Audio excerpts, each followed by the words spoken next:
Chapter 9. Promotion. Dreams came, replaying old memories. The weapon program director looked down at him. "You sure you want to get into swords, lad? They're pretty heavy." He meant heavy for someone's Stile size. Again, that burgeoning anger, that hopeless wrath.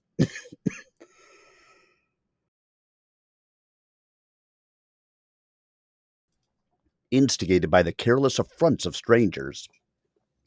That determination to damn well prove he was not as small as they saw him.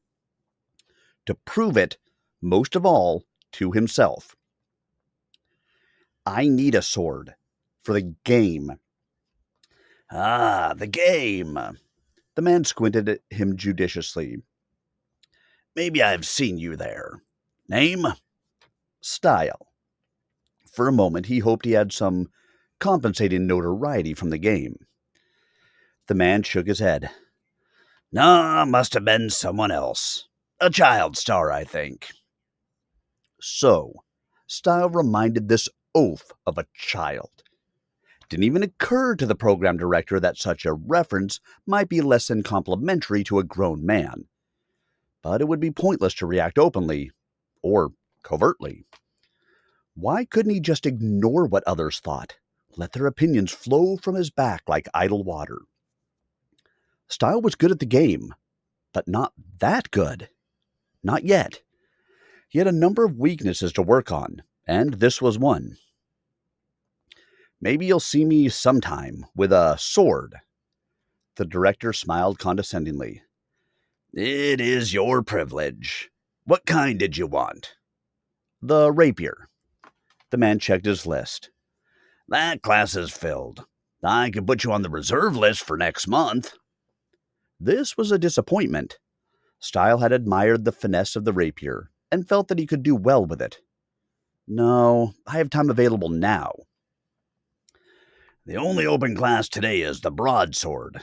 I doubt you'd want that."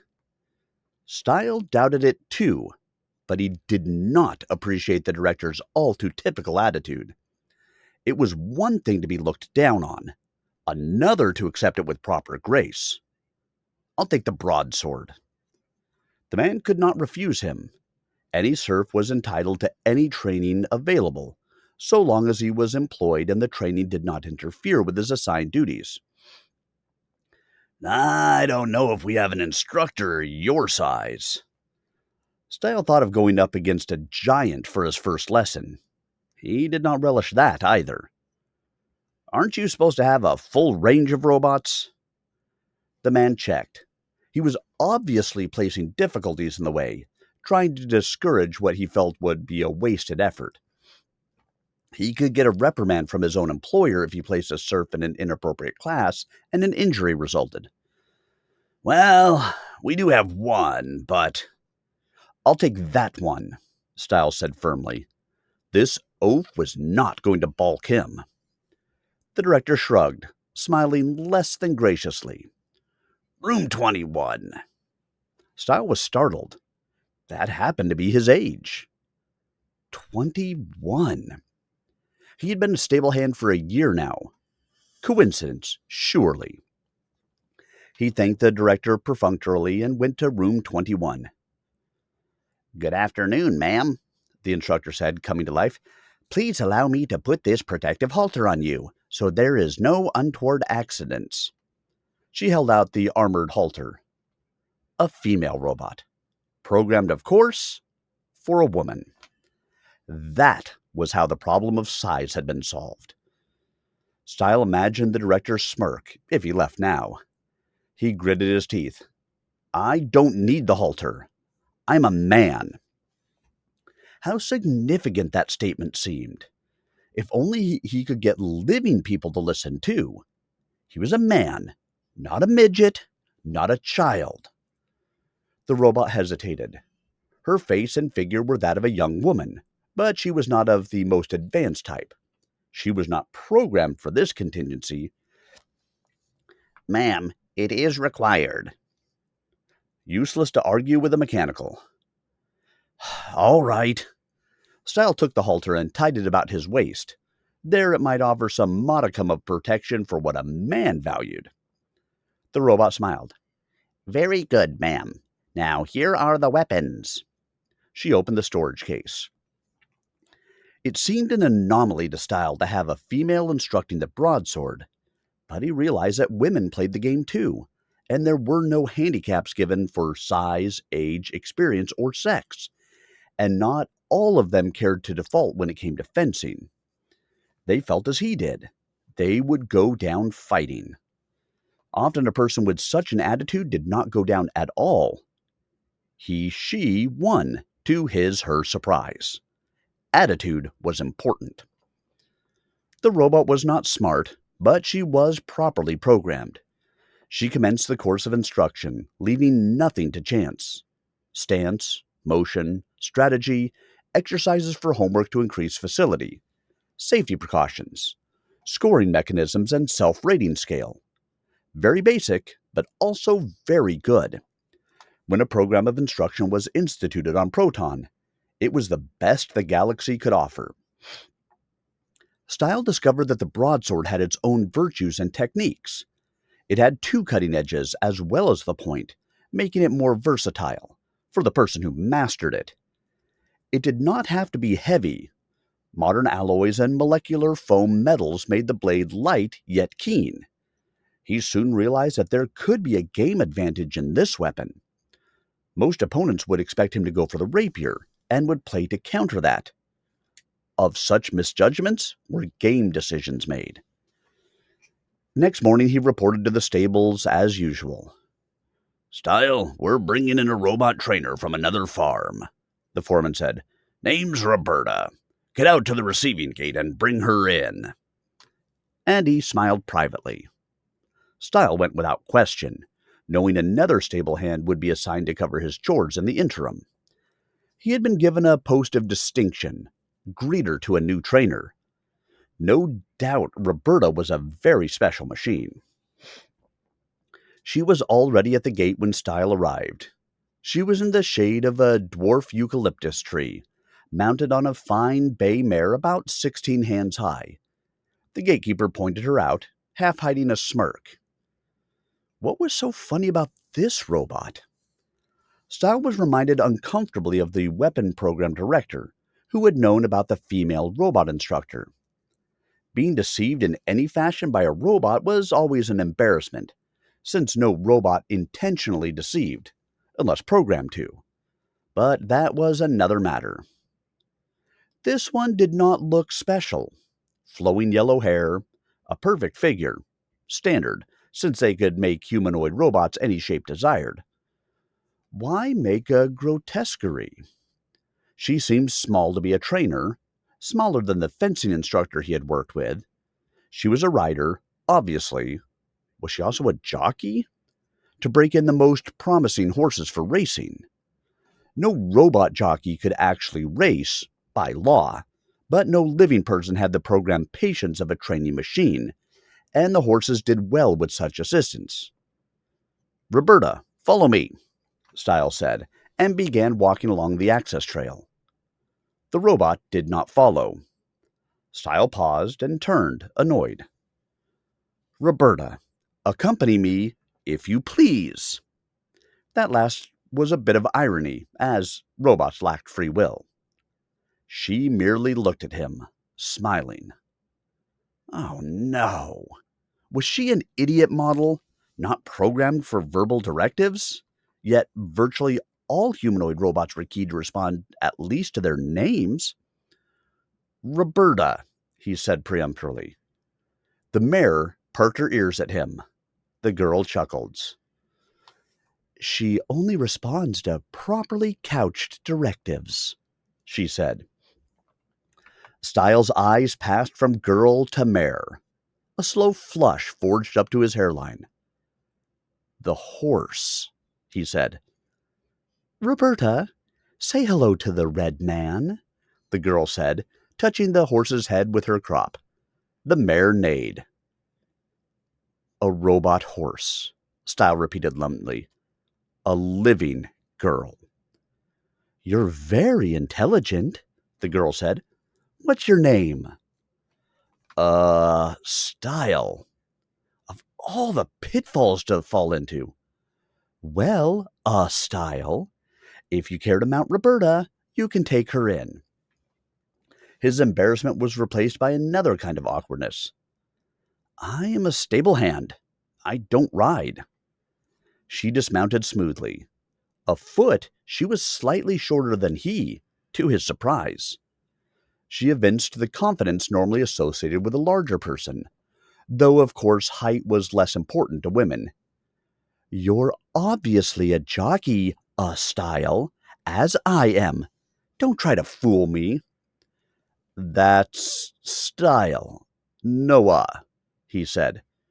Stile Noah? What an unusual appellation.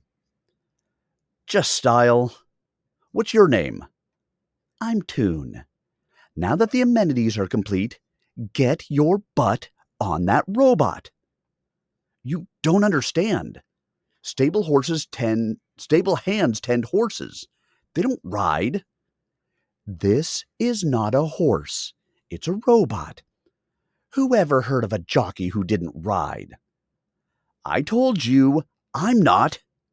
Then it burst upon him. That's why my employer chose me. Because I'm small. He wanted a potential jockey. Your comprehension is positively effulgent. Do you really think? It is obvious. Why else would anyone want serfs our size? Your employer started you on the ground, huh? Slinging dung?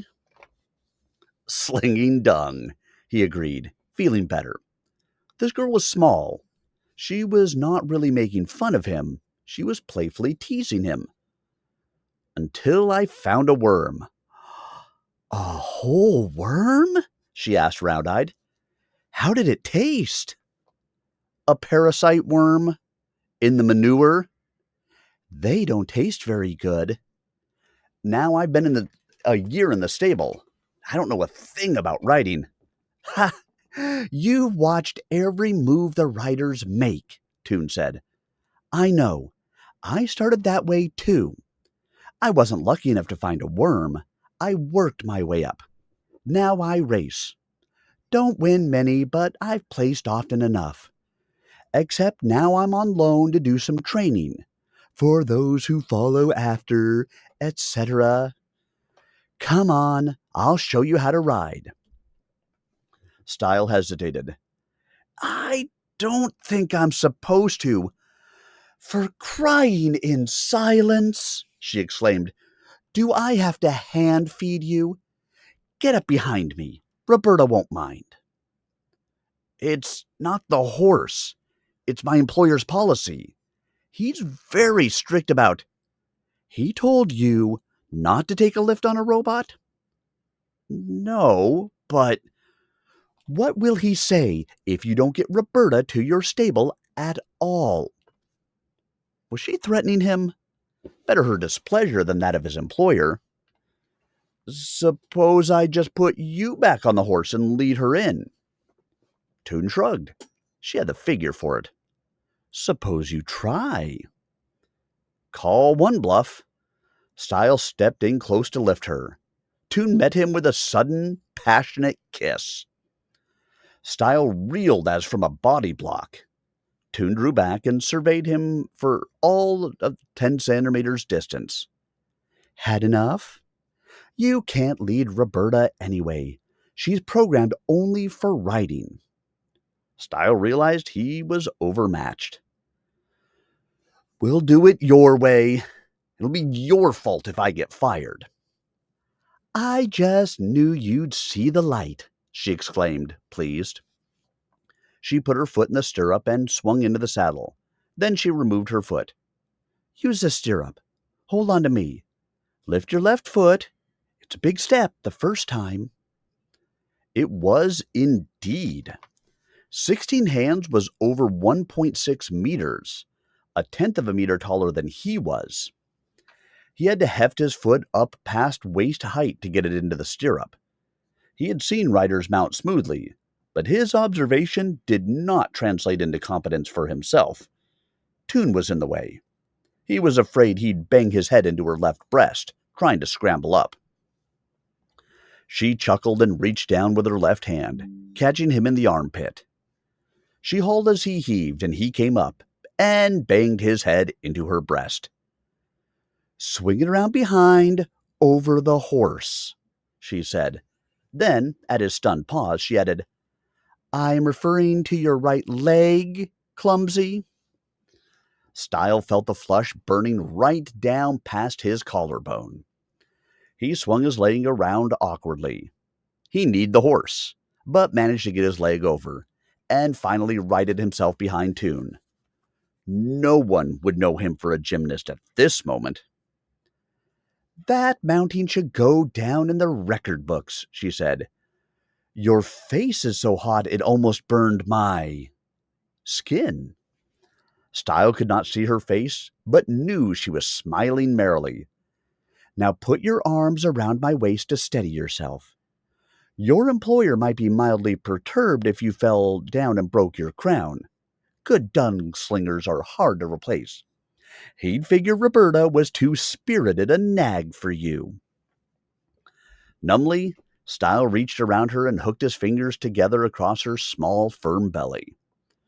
Toon's hair was in his face. It had a clean, almost hay-like smell. Toon shifted her legs slightly, and abruptly the robot horse was moving. Stile was suddenly exhilarated. This was like sailing on a boat in a slightly choppy sea. The miniature sea with the artificial waves that was part of the game facilities. Toon's body compensated with supple expertise. They proceeded down the path. "I've seen you in the game," Toon remarked. "You're pretty good, but you're missing some things yet."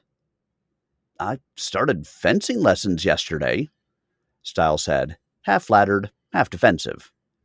"That too. What about the performing arts?" "Well, martial art." She reversed her crop, put it into her mouth, and played a pretty little melody. The thing was a concealed pipe of some kind, perhaps a flute or recorder. Stile was entranced. "That's the loveliest thing I ever heard," he exclaimed when she paused.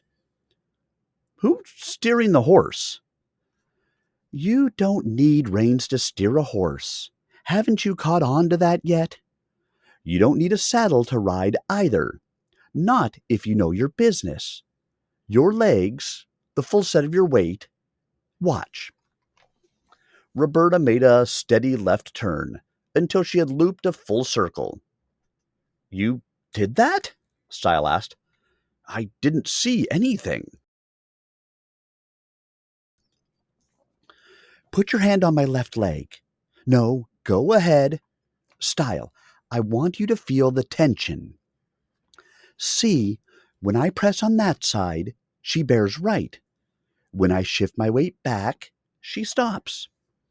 Toon leaned back into Stile, and the horse stopped. "I shift forward, so little you can't see it, but she can feel it. Hold on to me tight, so you can feel my shift. That's it." Her buttocks flexed, and the horse started walking again. "Did you feel me?" "You're fantastic," Stile said.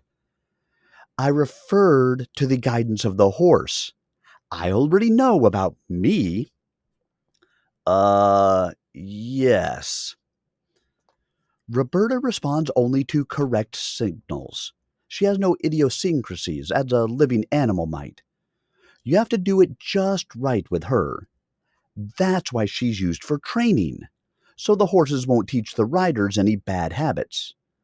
You noted how she ignored you when you spoke to her from the ground. She responds only to her rider. She's not a plow horse after all." "She's fantastic too."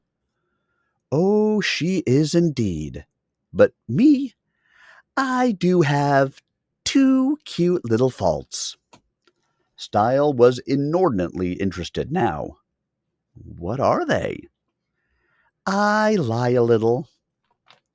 Meaning he could not trust all of what she had been telling him? Discomforting thought. What about the other? How could you believe it? There was that, if she lied about it. Toon played her instrument again.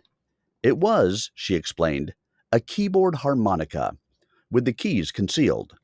She blew in the end and had a scale of 2.5 octaves available at her touch. Her name was fitting. Her music was exquisite. She was right. He needed to look into music. Toon and Roberta began training the new riders. Stile returned to his routine duties. But suddenly it was not as interesting, handling the horses afoot. His mind was elsewhere. Toon was the first really attractive girl he had encountered who was smaller than he was. Such a little thing, physical height, but what a subjective difference it could make. Today he was lunging the horses. Lunging consisted of tying them to a fixed boom on a rotating structure, so they had to stay in an exact course, and making them trot around in a circle. It was excellent exercise, if dull for both man and horse. Some horses were too temperamental for the mechanical lead, so he had to do them by hand. He simply tied a rope to an artificial tree and stood with his hand on that line while he urged the animal forward. Stile had a way with horses, despite his size. They tended to respond to him when they would not do a thing for other stable hands. This, unfortunately, meant he got the most difficult horses to lunge. No horse gave trouble about feeding or going to pasture, but a number could get difficult about the more onerous labors. The first horse he had to lunge was Spook, the worst of them all.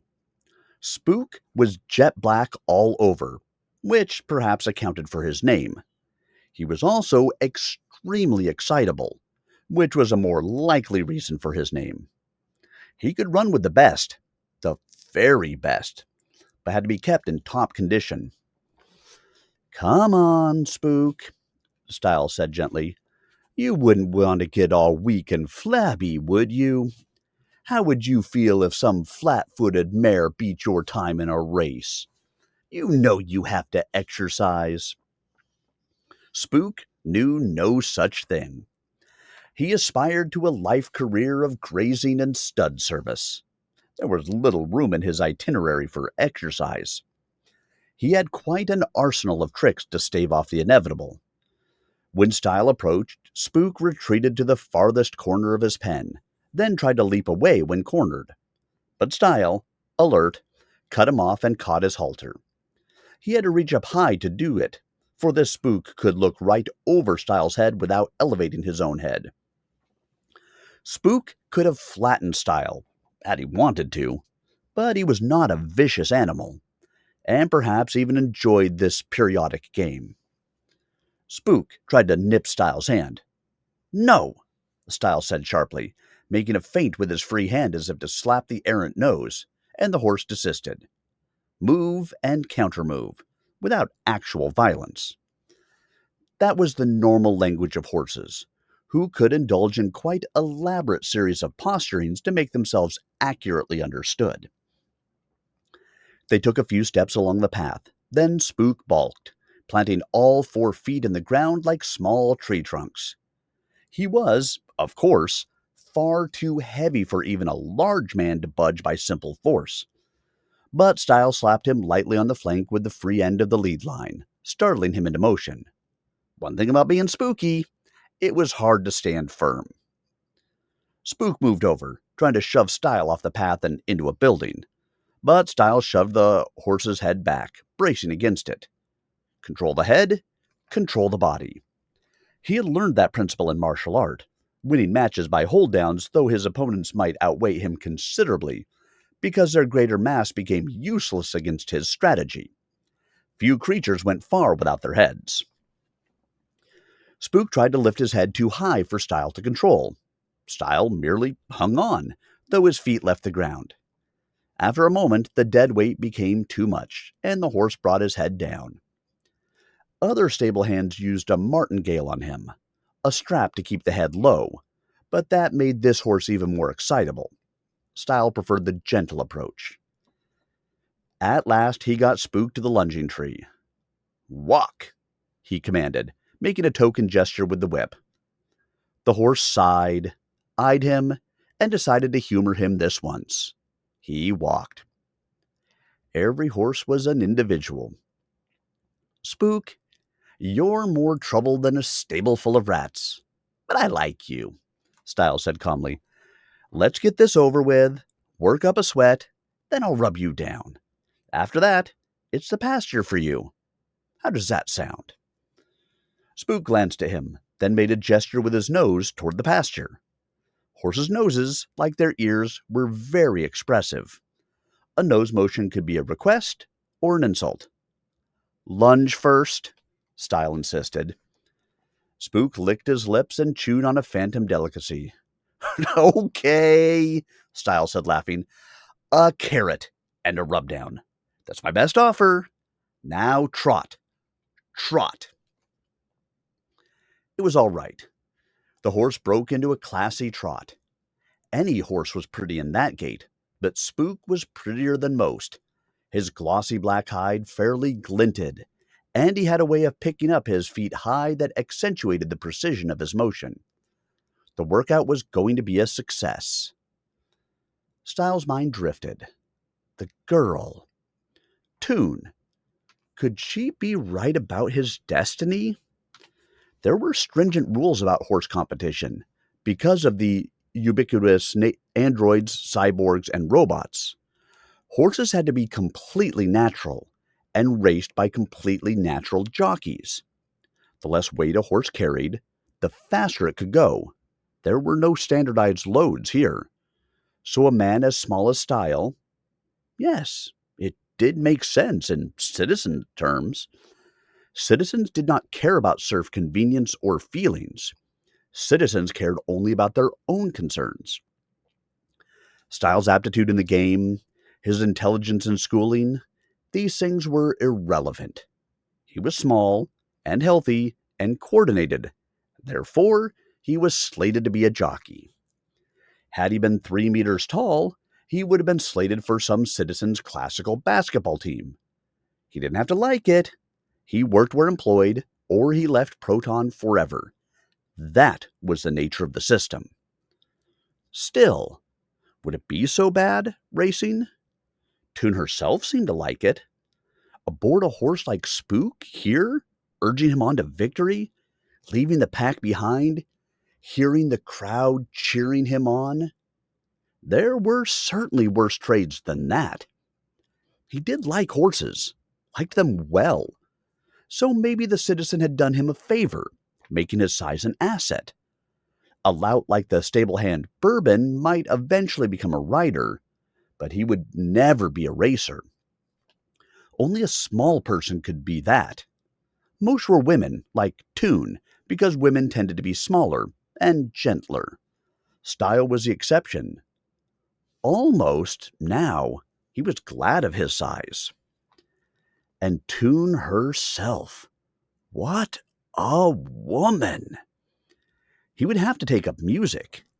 It had never occurred to him that an ordinary serf could create such beauty. What was that instrument? The keyboard harmonica. Her musical solo, emerging as it were from nowhere, had been absolute rapture. Yes, he would have to try his hand at music.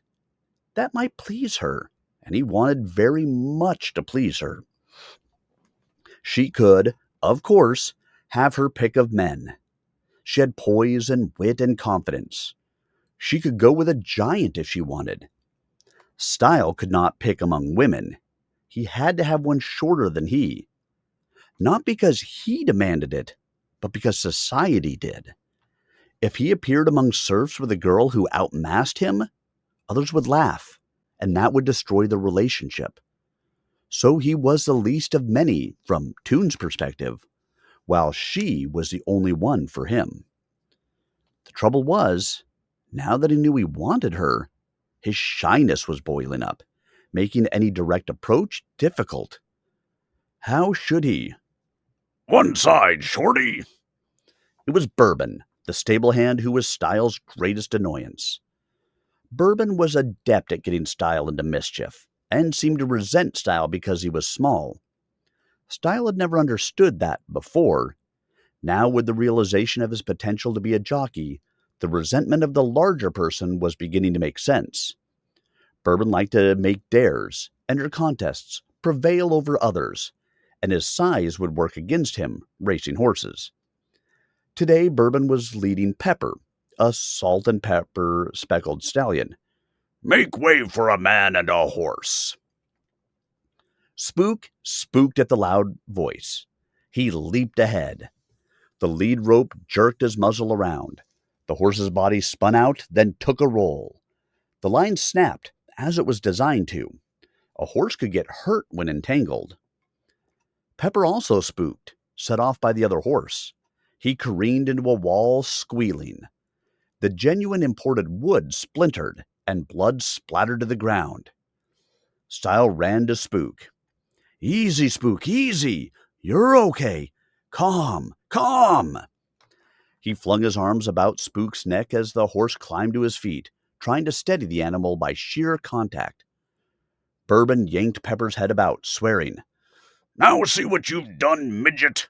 he snapped at Stile. "Of all the runty, oink-headed, pygmy-brained!" That was all. A fracas would have alerted others to the mishap, and that would have gotten both stable hands into deep trouble.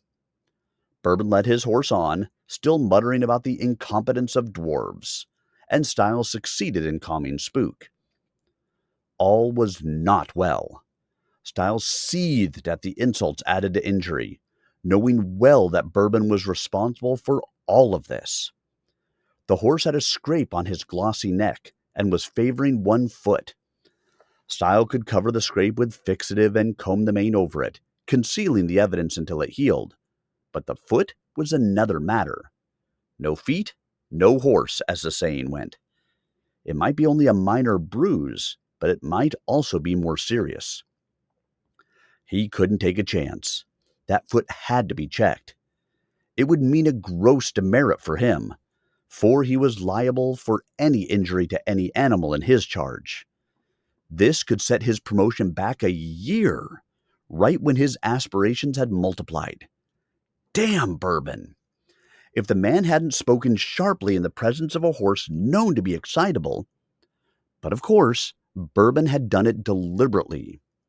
He had been a stable hand for 3 years and believed he was overdue for promotion.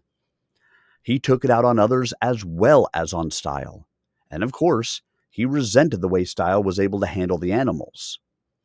Stile knew why Bourbon had been passed over.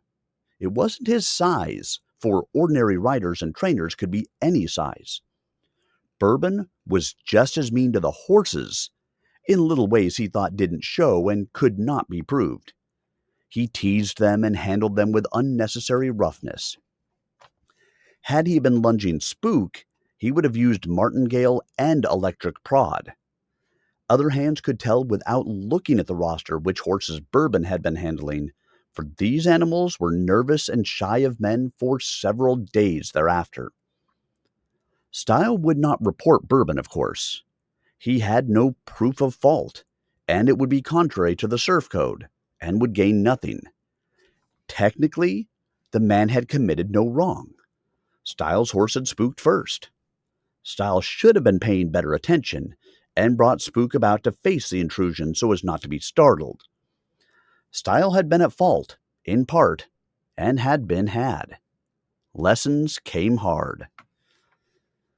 Nothing for it now except to take his medicine, figuratively, and give Spook his, literally. He led the horse to the office of the vet. "I was lunging him.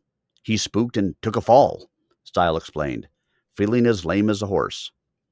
The man examined the injuries competently. "You know I'll have to report this." "I know," Stile agreed tightly. The vet was well-meaning and honest. He did what he had to do. "Horses don't spook for no reason, not even this one. What set him off?" "I must have been careless," Stile said. He didn't like the half-truth, but was caught between his own negligence and the surf code. He was low on the totem this time. The vet squinted wisely at him. That isn't like you, Stile. I had a girl on my mind, Stile admitted. Oh, I can guess which one. But this is apt to cost you something. I'm sorry. Stile knew he meant it. The vet would do a serf a favor when he could, but never at the expense of his employer. The foreman arrived. He was never far from the action. That was his business. Stile wondered, as he often did, how the man kept so well abreast of events even before they were reported to him, as now. Damage? Slight sprain, the vet reported. Be better in a few days. Abrasion on neck. No problem. The foreman glanced at Stile. You're lucky. 3 demerits for carelessness. Suspension for 1 day. Next time, pay better attention. Stile nodded, relieved. No gross demerit. Had the foot been serious... Any extenuating circumstance to report? The foreman prodded. No. That galled Stile. The truth could have halved his punishment. Then take off. You have 1 day to yourself. Stile left. He was free, but it was no holiday. The demerits would be worked off in the course of 3 days low on the totem, but that suspension would go down on his permanent record, hurting his promotion prospects. In the case of equivalent qualifications, the person with such a mark on his record would suffer, and probably have to wait until the next occasion for improvement. That could be as little as a day, or as long as 2 months. Stile started off his free time by enlisting in a music appreciation class. It was good stuff, but he was subdued by his chasement. He would stick with it, however, and in time choose an instrument to play himself. The keyboard harmonica, perhaps. In the evening, Toon searched him out. It's all over the dome, she told him brightly. I want you to know I think you did right, Stile. You're a liar, he said, appreciating her words. Yes, you should have covered it up and escaped punishment the way Bourbon did. But you showed you cared more about the horse than about your own record. She paused, putting her hands on his shoulders, looking into his face. What lovely eyes she had. I care about horses. She drew him in and kissed him, and the pain of his punishment abated rapidly. You're a man, she added. The words made him feel like one. She took him home to her private apartment. The affluence permitted ranking serfs. By morning, she had shown him many things, not all of them musical or relating to horses, and he was hopelessly in love with her. He no longer regretted his punishment at all. When Stile returned to work next day, at the same hour he had departed, he discovered that he had been moved out of his cabin. He looked at the place his bunk had been, dismayed. I know I fouled up, but... You don't know? A cabin mate demanded incredulously. Where have you been all night? Stile did not care to clarify that. He would be razzed. They would find out soon enough via the vine. Toon, though small, was much in the eye of the local serfs, and not just because of her position and competence. I was on suspension. He kept his voice steady. Was it worse than I thought? On Spook? Something that showed up later? Spook's okay. His friend took his arm. Come to the bulletin board. Not daring to react further, Stile went with him. The electronic board, on which was posted special assignments, demerits, and other news of the day, had a new entry in the corner. Stile, promoted, writer. Stile turned savagely on the other. Some joke! But the foreman had arrived. No joke, Stile. You're sharing the apartment with Turf. Familiarize yourself, then get down to the robot stall for instruction. Stile stared at him. But I fouled up. The foreman walked away without commenting, as was his wont. He never argued demerits or promotions with serfs. Turf was waiting to break him in. It was a nice two-man apartment adjacent to the riding track, with a game view screen, hot running water, and a direct exit to the main dome. More room and more privacy. More status. This was as big a step upward as his prior one from pasture to stable. But this time, he had found no worm. There had to be some mistake, though he had never heard of the foreman making a mistake. "You sure came up suddenly, Stile," Turf said. He was an okay guy. Stile had interacted with him on occasion, walk-cooling horses Turf had ridden, and liked him. "How'd you do it?" "I have no idea. Yesterday, I was suspended for injuring Spook. Maybe our employer got his firing list mixed up with his promotion list." Turf laughed. "Maybe. You know who's waiting to give you riding lessons?" "Toon!" Stile exclaimed. "She arranged this." "Oh, you're thick with her already. You're doubly lucky." Disquieted, Stile proceeded to Roberta's stall. Sure enough, there was Toon, brushing out the bay mare, smiling. "Long time no see," she said playfully. Oh, she was lovely. He could have 1,000 nights with her like the last one, and never get enough. But he was about to blow it all by his ingratitude. "Toon, did you pull a string?" he demanded. "Well, you can't expect a jockey to date a mere stable hand." "But I was in trouble. Suspended. There are several hands ahead of me. You can't." She put her fine little hand on his. "I didn't, Stile, really. I was just joshing you. It's coincidence. I didn't know you were being promoted right now. I figured in a month or so, since they brought me in. I'm training others, of course, but no sense to promote you after my tour here ends. So they moved it up, obviously. They don't even know we're dating." But she was, by her own proclamation, a liar. The foreman surely knew where Stile had spent the night. How much could he afford to believe? "Ask me again tonight," she murmured. "I never lie to a man I'm loving." What an offer! What, never?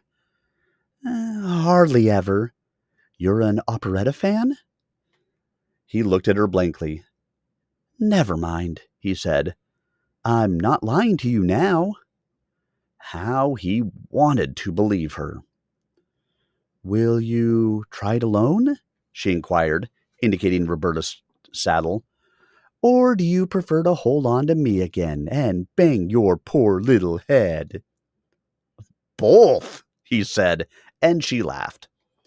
She had asked him during the night whether his head hurt from where he had banged it into. He had admitted that there were some bruises he was prepared to endure. She had him mount, more successfully this time, and showed him how to direct the robot. Then she took him out on the track. Very quickly, he got the hang of it. "Don't get cocky now, sorehead," she warned. "Roberta is a horse of no surprises. A flesh horse can be another matter. Wait till they put you on Spook." "Spook?" he cried, alarmed. He had daydreamed of exactly this, but the prospect of the reality scared him. She laughed again. She was a creature of fun and laughter.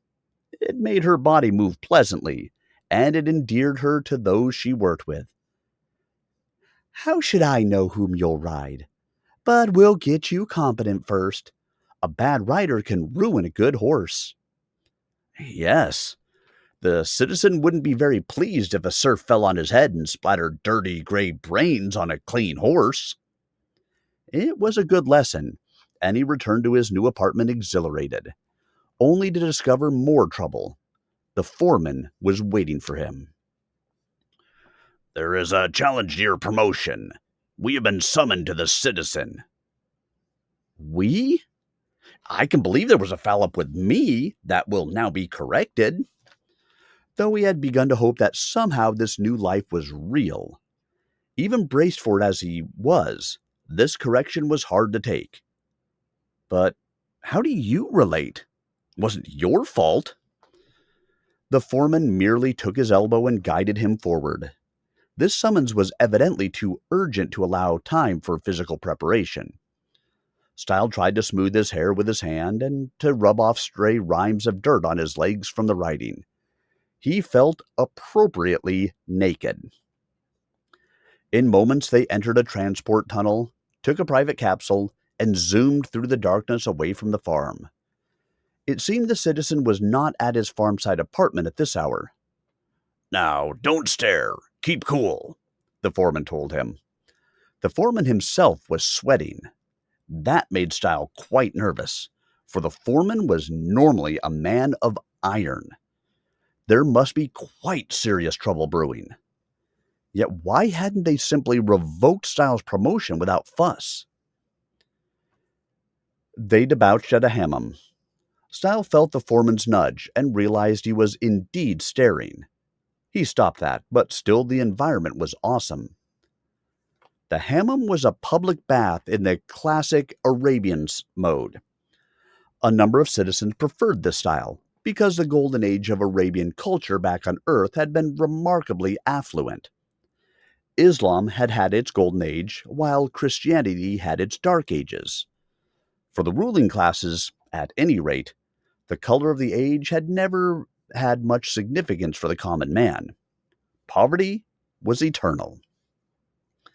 Thus, there was a mosque-type architecture, and turban headdresses, exotic dancing, and the hammam. This one was evidently shared by a number of citizens. It was not that any one of them could not have afforded it alone. Rather, citizens tended to specialize in areas of interest or expertise, and an Arabian specialist had a touch that others could hardly match. Stile's employer had a touch with fine horses. Another might have a touch with desert flora. Here, one had a touch with the hammam. On occasion, other citizens wished to ride the horses, and were invariably treated with utmost respect. The hammam was by nature a social institution, and a citizen could only socialize properly with other citizens, so they had to share. There were many rooms here, clean and hot and steamy, with many serfs bearing towels, brushes, ointments, and assorted edibles and beverages. One large room resembled a swimming pool, but the water was bubbly hot and richly colored and scented, almost like soup. Several citizens were soaking in this communal bath, conversing. Stile knew they were citizens, though they were naked, because of their demeanor and the deference the clustered serfs were paying. Clothing distinguished the citizen, but was not the basis of citizenship. A citizen could go naked if he chose, and sacrifice none of his dignity or power. Nevertheless, some wore jewelry. They came to a smaller pool. Here, Stile's employer soaked. 6 extraordinarily voluptuous young women were attending him, rubbing oils into his skin, polishing his fingernails, even grooming his privates, which were supremely unaroused. An older man was doing the citizen's hair, meticulously, moving neatly with the citizen to keep the lather from his face. "Sir," the foreman said respectfully. The citizen took no notice. The girls continued their labors. Stile and the foreman stood where they were, at attention. Stile was conscious again of the grime on him, from his recent riding lesson.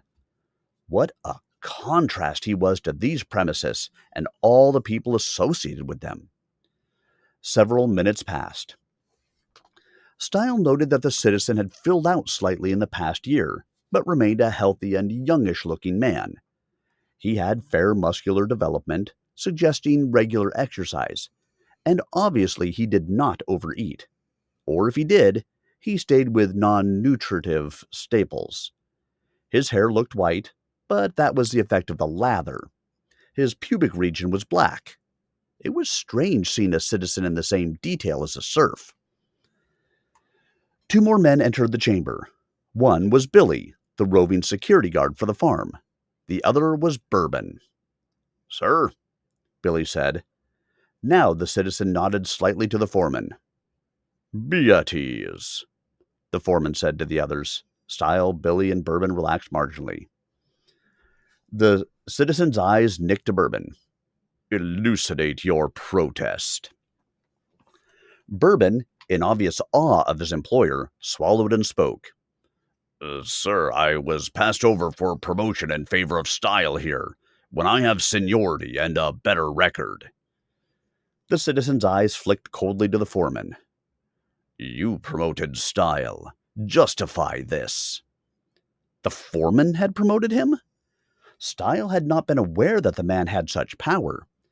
He had thought the foreman's authority ended with discipline, record-keeping, and perhaps a recommendation of candidates. The citizen might have gotten mixed up, not paying full attention to the details of surf management, but the foreman should never have erred like this. He was the one who had suspended Stile, after all. "Sir," the foreman said, ill at ease with himself, "it is my considered judgment that Stile is the proper man to fill the present need. I prefer to have him trained on the robot horse, which will only be with us 3 months." The citizen's eyes flicked back to Bourbon. "You are aware that the foreman exists to serve my interests. He is not bound by guidelines of seniority or record. It is his prerogative and mandate to place the proper personnel in the proper slots. I do not permit this of him. I require it. You have no case." "Sir," Bourbon said rebelliously. The citizen's eyes touched the foreman. There was no trace of humor or compassion in them. "Do you wish to permit this man to pursue this matter further?" "No, sir," the foreman said. "Overruled. Bourbon, make your specifics." What was going on here? Why should the citizen waste his time second-guessing his own foreman, whose judgment he obviously trusted? If the foreman got reversed, it would be an awkward situation. "Sir, Stile has the favor of the visiting instructor, Toon. I believe he prevailed on the foreman to promote Stile out of turn, though he fouled up only yesterday, injuring one of your racehorses. My own record is clean." For the first time, the citizen showed emotion. "Injured my horse? Which one?" "Spook, sir. My most promising miler." The citizen waved one arm, almost striking a girl. She teetered at the edge of the pool for a moment before recovering her balance. "Fall back, attendants!" he snapped. Now that emotion had animated him, he was dynamic. Instantly, the 7 attendants withdrew to a distance of 4 meters and stood silently. Stile was sure they were just as curious about this business as he was, though of course less involved. Now there was something ugly about the citizen's gaze, though his face was superficially calm. "Foreman, make your case." The foreman did not look happy, but he did not hesitate. "Sir, I will need to use the vid screen." "Do so." The citizen made a signal with one finger, and the entire ceiling brightened. It was a giant video receiver, with special elements to prevent condensation on its surface. "Respond to the surf's directives, ad hoc." The foreman spoke a rapid series of temporal and spatial coordinates. A picture formed on the screen. Stile and the others craned their necks to focus on it. It was the stable, with the horse Spook looking out. A running film clock showed date and time. Yesterday morning. "Forward action," the foreman said, and the film jumped ahead to show Stile approaching the pen. Stile watched, fascinated. He had had no idea this was being filmed. He looked so small, the horse so large. Yet he was confident, the horse nervous. "Come on, Spook," the image said, encouraging the horse. But Spook was not cooperative. The film went through the whole ugly sequence relentlessly. as Stile gentled and bluffed and fought the great stallion, forcing him to proceed to the lunging area. "As you can see, sir," the foreman said, "this man was dealing with an extremely difficult animal, but was not fazed. He used exactly the right amount of force required to bring the horse in line. I have handled Spook myself. I could not have gotten him to lunge on that morning." "Why didn't you send help?" the citizen demanded. "I would have had difficulty myself in that situation." This was no idle vanity. The citizen was an expert horseman. "Because, sir, I knew Stile could handle it. The presence of other serfs would only have alarmed the horse. That is why Stile was assigned to this animal on this day. Spook needed to be exercised and disciplined with competence. He had thrown his rider on the previous day." "Proceed." Under the foreman's direction, the scene now shifted to Pepper's stall. Pepper showed no nervousness as Bourbon approached, but he laid back his ears as he recognized the stable hand. Bourbon brought him out roughly, slapping him unnecessarily, but the horse behaved well enough. "This man, sir, was handling a docile animal brusquely," the foreman said. "This is typical of his manner. It is not a fault in itself, as some animals do respond to unsubtle treatment. But had he been assigned to exercise Spook?" "Point made," the citizen said, nodding. He was well attuned to the mannerisms of horses. "Get on with it." Stile glanced at Bourbon. The stable hand was frozen, obviously trapped in an expose he had never anticipated. The film Bourbon came up behind Stile, who now had Spook trotting nicely. The animal was magnificent. A small, stifled sigh of appreciation escaped one of the watching girls of the hammam. Girls really responded to horses. Bourbon chose his time carefully. "One side, Shorty!" he exclaimed, almost directly behind Stile and the horse. There was no question about the malice of the act. Spook spooked. The rest followed. "Enough film," the citizen said, and the ceiling screen died. "What remedial action did you take?" "Sir, Stile reported the injury to his horse. I gave him 3 demerits and a 1-day suspension. He made no issue. I felt that his competence and discretion qualified him best for the position, so I promoted him. I am aware that he had an acquaintance with the lady trainer, but this was not a factor in my decision." The other.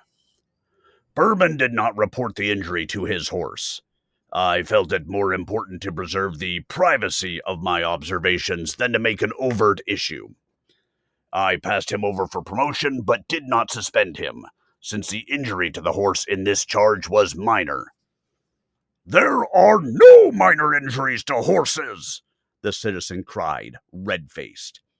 Veins stood out on his neck, and lather dripped unnoticed across his cheek.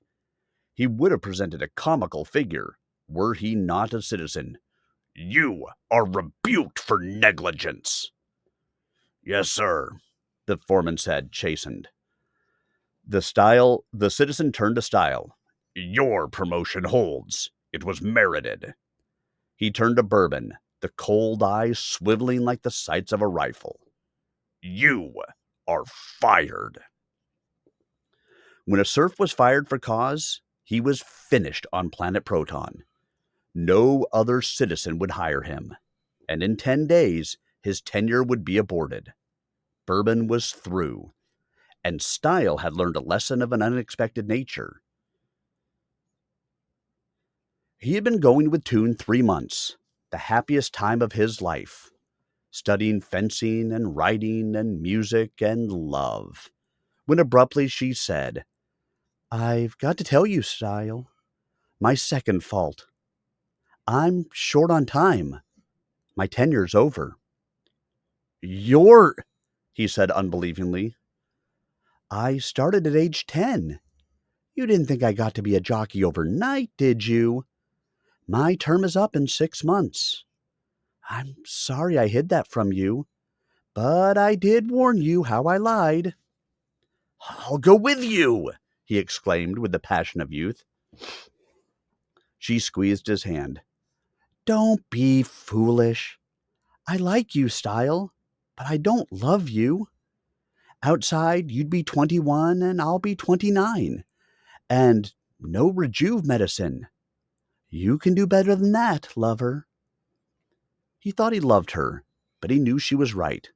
Knew he could not throw away 17 years of remaining tenure for a woman who was older than he and only liked him. The game, he cried. You must enter the tourney. Win more tenure. That's why I'm telling you now, Stile. This year's tourney begins tomorrow, and I'll be in it. I am on rung 5 of the age 29 ladder, by the slick of my teeth. My tenure ends the moment I lose a game. So, this is our last night together. But you might win. You're a dreamer. You might win when your time comes. You're a natural animal, beautifully skilled. That's why I wanted you, first time I saw you. I love fine animals. I was strongly tempted not even to try the tourney, so as to be assured of my final 6 months with you. You must try. Yes, it's futile, but I must take at least one shot at the moon, though it cost me 6 months of you. What a way to put it! Stile was torn by the horrors of her choice. Yet it was the type of choice that came to every serf in the last year of tenure, and would one day come to him. I know you'll be a better jockey than I was. You'll win your races and be famous. I wanted a piece of you, so I took it, by means of the lie of my remaining time here. I'm not proud. You gave me the best things of my life. She looked down at her breasts. A couple of them, maybe. I hope so. Anyway, it's sweet of you to say so, sorehead. Your life has only begun. If I have helped show you the way, then I'm glad. I won't have to feel so guilty. Never feel guilty, he exclaimed.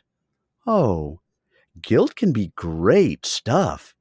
Add savior to life.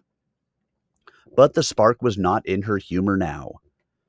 They made love quickly, because he did not want to tire her out right before the tournament. But with inspired passion. He felt guilty for letting her go, and she was right. It did add a certain obscure quality to the experience. Next day, she entered the tourney, and in her first match, made a try on the grid for music, and got trapped in dance instead. She was gone. Stile pursued his musical studies relentlessly, driven by his waning guilt and love of her memory. Gradually, that love transferred itself to the music and became a permanent part of him. He knew he would never be a master musician, but he was a good one. He did enjoy the various instruments, especially the keyboard harmonica. 3 years later, the foreman's tenure expired. Stile, you're good enough to qualify for my job, he said in a rare moment of private candor. You're young yet, but capable and honest, and you have the unique touch with the horses. But there is one thing. My size, Stile said immediately. I don't judge by that, but there are others. I understand. I will never be a leader. Not directly, but for you there is a fine alternative. You can be promoted to jockey, and from there your skill can take you to the heights of fame available to a serf. I believe this is as good a life as anyone not a citizen can have on Proton. Yes. Stile found himself choked up about the foreman's departure, but could not find any appropriate way to express this. There's one last job I have for you. A tough one, and how you acquit yourself may determine the issue. I am recommending you for immediate promotion to jockey, but the citizen will decide. Do not disappoint me. I won't, Stile said. I just want to say, but the foreman was holding out his hand for parting. Thank you, Stile said simply. They shook hands, and the foreman departed quickly. The job was to bring Spook back from another dome. The horse had grown more spooky with the years, and could no longer be trusted to vehicular transportation. The sound and vibration, however muted, set him off. The citizen refused to drug him for the trip. He was too valuable to risk this way. Spook had won a number of races, and the citizen wanted him back on the farm for stud. So Spook had to be brought home on foot. This could be difficult, for there were no walk passages suitable for horses, and the outer surface of the planet was rough. Stile planned carefully. He ordered maps of the region and studied them assiduously. Then he ordered a surface suit, complete with SCOBA unit, self-contained outside breathing apparatus, and a gyro monocycle, an all-band transceiver, and an information watch. He was not about to get himself lost or isolated on the inhospitable Proton surface. That surface was amazingly rugged once he was on it. There were mountain ranges to the north and south, the northern ones white with what little water this world had in Free State, as snow. There was the winding channel of a long-dead river, and a region of deep fissures, as if an earthquake had aborted in mid-motion. He guided his monocycle carefully, counterbalancing with his body when its motion sent it into twists of procession. Incorrectly handled, these machines could dump a man in a hurry, since the procession operated at right angles to the force applied. He located the most dangerous traps for a nervous horse, plotted a course well clear of them.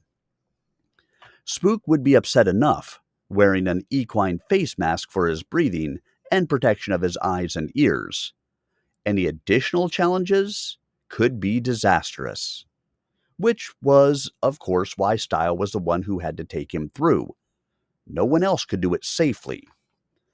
Stile took his time, calling in regular reports and making up his route map. This was really a puzzle. Find the most direct route that avoided all hazards. He had to think in equine terms, for Spook could spook at a mere patch of colored sand while trotting blithely into a dead-end canyon. Only when he was quite certain he had the best route did Stile report to the dome where Spook was stabled. He was confident now that he could bring the horse across in good order. It was not merely that his success would probably facilitate his promotion. He liked Spook. The horse had, in his fashion, been responsible for Stile's last promotion.